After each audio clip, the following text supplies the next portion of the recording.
You're going to be quiet, right? Yes.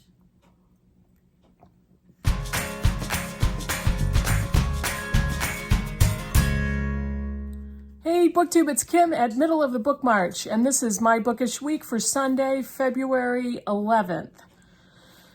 And what did I do last week? I didn't finish anything because I have a bunch of things on the go, and two of them are buddy reads, and one of them is my kickoff for a read-along coming, and you'll see.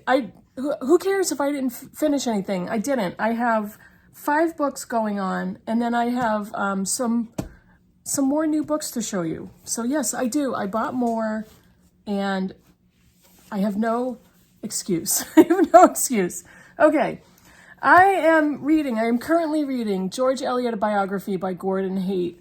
This is just lovely to read. This is George Eliot's life, and the way it's set up is the first several chapters. Let's see if I can see how many chapters there were that I finished, and I won't be able to do that. But the way he basically set this book up is the first 8 chapters? I don't remember. Yeah, actually the first 8 chapters are about the beginning of George Eliot, or Mary Ann Evans, as she was born. And it talks about her personal life and her childhood and growing up and her family.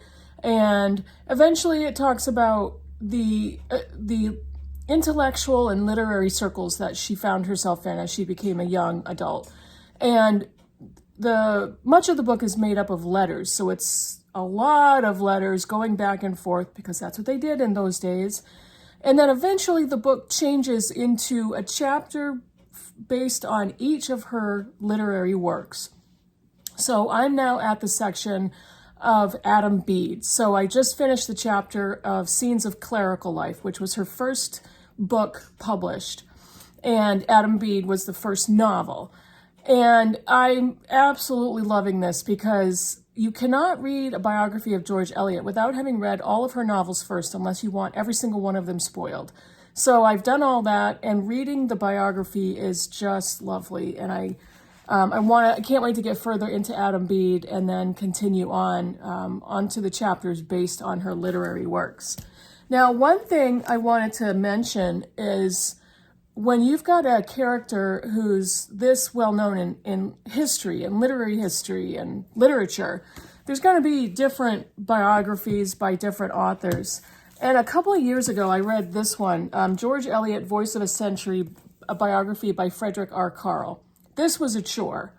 And this is a super long, super dense biography of George Eliot. I did read it. It took me months to finish it because I had to go slowly. It was so dense with information and so long-winded. But of course, the content was what I was there for. So I did finish it after months and months. And I have to say, this one is a far better, in my opinion, biography of George Eliot.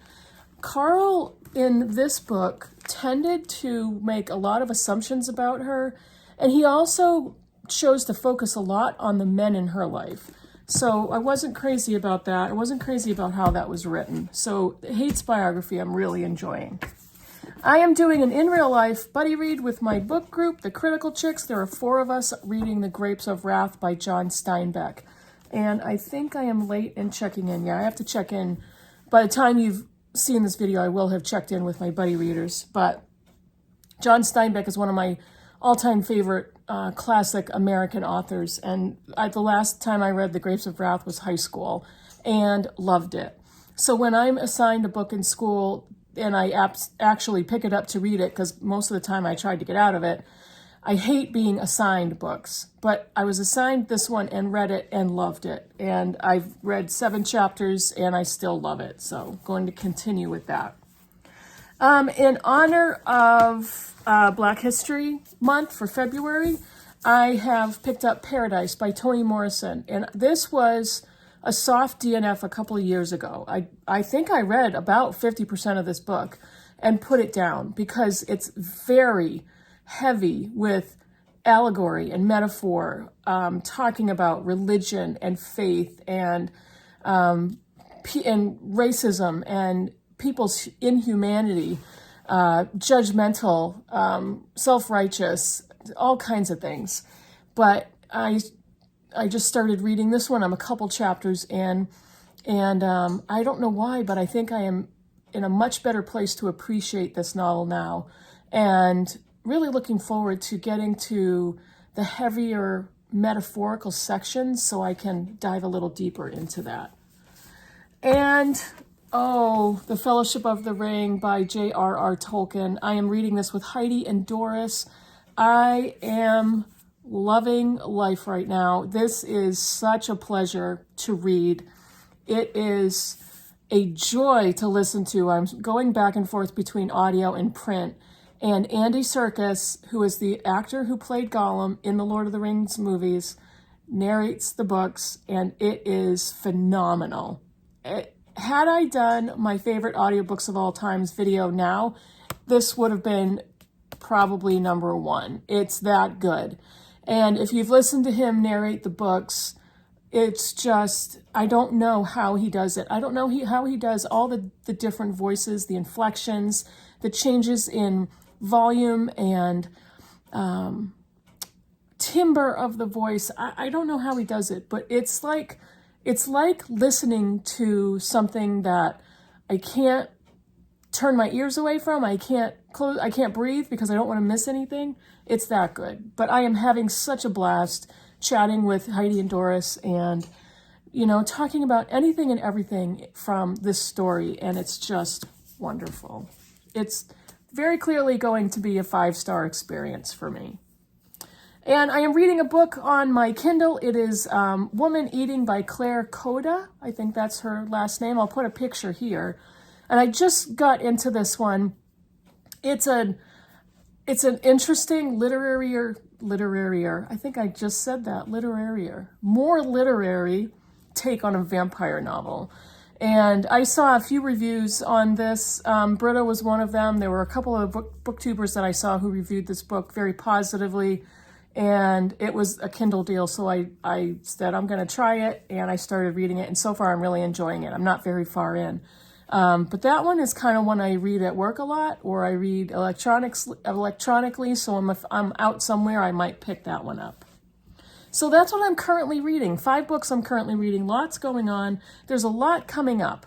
So I am reading Hate's biography of George Eliot, because starting in less than a week, I am going to be rereading Middlemarch with Classics and Company. And that's going to go from the middle of February through March. And that'll also be my book for March of the Mammoths in March. But I wanted to read this biography to get ready for the discussion about Middlemarch and George Eliot. And really looking forward to that. I think I'm going to really get deeper into the novel, and knowing Eliot's history and backstory makes the novels even better. Okay, so that's what I'm currently reading.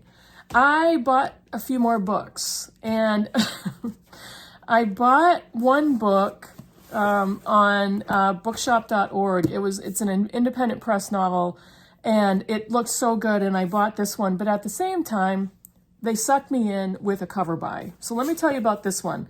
This is from Bellevue Literary Press, and this is Trondheim by Cormac James, who is an author born in Cork, Ireland, and he currently lives in France.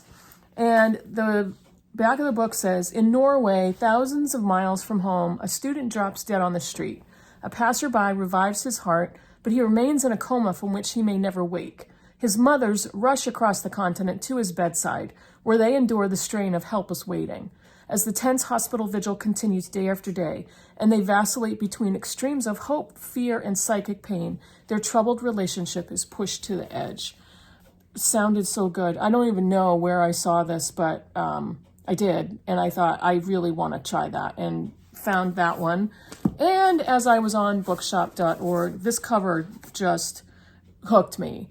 And it is an Indigenous dark fiction anthology. The title is Never Whistle at Night, edited by Shane Hawk and Theodore C. Van Alst Jr. Okay, you gotta know. Just look at the cover. It's just amazing. This cover is amazing. And the flowers and everything go on to the back. So much to see on this cover. It's just so pretty. But it's an Indigenous dark fiction anthology. I was just enraptured with that. It captured me. I'm going to try it. Really, really looking forward to this one. And a little bit of the description on the back. Many Indigenous people believe that one should never whistle at night. It can cause evil spirits to appear and even follow you home. I read that first sentence and I'm like, yeah, I really want to try this one. Okay. As you're watching this video, it's Sunday. Yesterday on Saturday, I went to a library sale that a local church has in their fellowship room. And the church and the library are right next door to each other. So I think what happens is the library tends to give their discards to the church who actually runs the library book sale. And I got a discarded library book and I got 3 donated books. And they were 50 cents each. 50 cents each. And these are all, with this exception of the first one, these are all new releases within the last year or two. I got a discarded copy of Vampires in the Lemon Grove by Karen Russell. Yes, I know, it's short stories, whatever. From the author of the New York Times bestseller, Swamplandia. It's a magical new collection of stories. A dejected teenager discovers that the universe is communicating with him through talismanic objects left behind in a seagull's nest. A community of girls held captive in a silk factory slowly transmute into human silkworms, spinning delicate threads from their own bellies, and escape by seizing the means of production for their own revolutionary ends. A massage therapist discovers she has the power to heal by manipulating the tattoos on a war veteran's lower torso, and on and on. Karen Russell is a fantastic, well-loved short story author. And even though I don't typically gravitate towards short stories, I do gravitate towards certain authors. And for 50 cents, I am going to try these. I want to see what her writing is like. And we'll go from there. Now, the next 3 are all fairly new releases. They're all in hardcover. They were 50 cents each. I've kind of been looking at these. I think I have 2 of them electronically, but I wanted the physical copies. This one is I Have Some Questions for You by Rebecca Mackay. 50 cents in hardcover. 50 cents. This was published in last year in 2023. Let's see. The minute I read a blurb on a book, if it has New Hampshire in the description, I'm almost always going to buy it. A successful film producer and podcaster, Bodie Kane is content to forget her past, the family tragedy that marred her adolescence, her 4 largely miserable years at a New Hampshire boarding school, and the murder of her former roommate, Thalia Keith, in the spring of their senior year. Though the circumstances surrounding Thalia's death and the conviction of the school's athletic trainer, Omar Evans, are hotly debated online, Bodie needs to let sleeping dogs lie. That's all I'm going to read. But, yeah, I've had this has been on my Bookish radar, so for 50 cents, absolutely, absolutely. The next 2 are Book of the Month Club editions in hardcover. Neither one looks like they were ever read, and they were both 50 cents.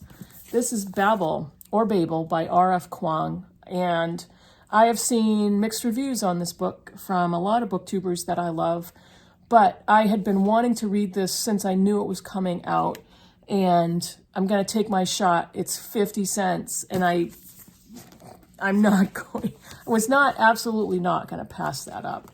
And this one and the next one are both kind of fantasy novels, but this is set in 1828. Robin Swift, orphaned by cholera in Canton, is brought to London by the mysterious Professor Lovell. There, Robin trains for years in Latin, ancient Greek, and Chinese, all in preparation for the day he'll enroll in Oxford University's prestigious Royal Institute of Translation, also known as Babel. The tower and its students are the world center for translation and, more importantly, magic. Silverworking, the art of manifesting the meaning lost in translation using enchanted silver bars, has made the British unparalleled in power as the arcane craft serves the empire's quest for colonization. That sounds fascinating, and even with mixed reviews, I'm definitely going to try that one. This one does not have mixed reviews. This has fantastic reviews from all booktubers who I've seen who have reviewed it. This one I think I have it on audio and ebook. For whatever reason, they were massive deals, I'm sure, because I'm wicked cheap. But this is The Adventures of Amina al-Sarafi by Shannon Chakraborty. I've heard such good things about this book. Heidi absolutely loved it. And I've seen a few other booktubers that have just loved it. So 50 cents. I've said 50 cents about 10 times in this video. But I turned around and it was there. Both of these books, I turned around and they were laying on the tables that I had already walked past twice. And for whatever reason, they were there just waiting for me. This is a fantasy story about a female pirate. Chakraborty is the author of the City of Brass trilogy. This one, Amina al-Sarafi, should be content. After a storied and scandalous career as one of the Indian Ocean's most notorious pirates, she survived backstabbing rogues, vengeful merchant princes, several husbands, and one actual demon to retire peacefully with her family to a life of piety, motherhood, and absolutely nothing that hints of the supernatural. But when she's tracked down by the obscenely wealthy mother of a former crewman, she's offered a job no bandit could refuse: retrieve her comrade's kidnapped daughter for a kingly sum. I can't wait. This sounds so fun and so interesting. And yeah, glad to have that in my hot little hands. So that's it. That was for my Bookish week last week. And I have already said I'm not going to have a lot more book hauls. Did I say I wasn't going to have any at all? I said I was going to slow down, and I said I was going to be intentional with what I'm buying. And I was. I have been intentional. Maybe one of these books was not exactly what I went out to find, but so what? And I bought it anyway. So that's it for me. Let me know in the comments below what you think of any of the books I showed you. I'm sure by next week I will have finished something. Maybe one or two. We'll see. But I will see you in the next video. Bye, everybody.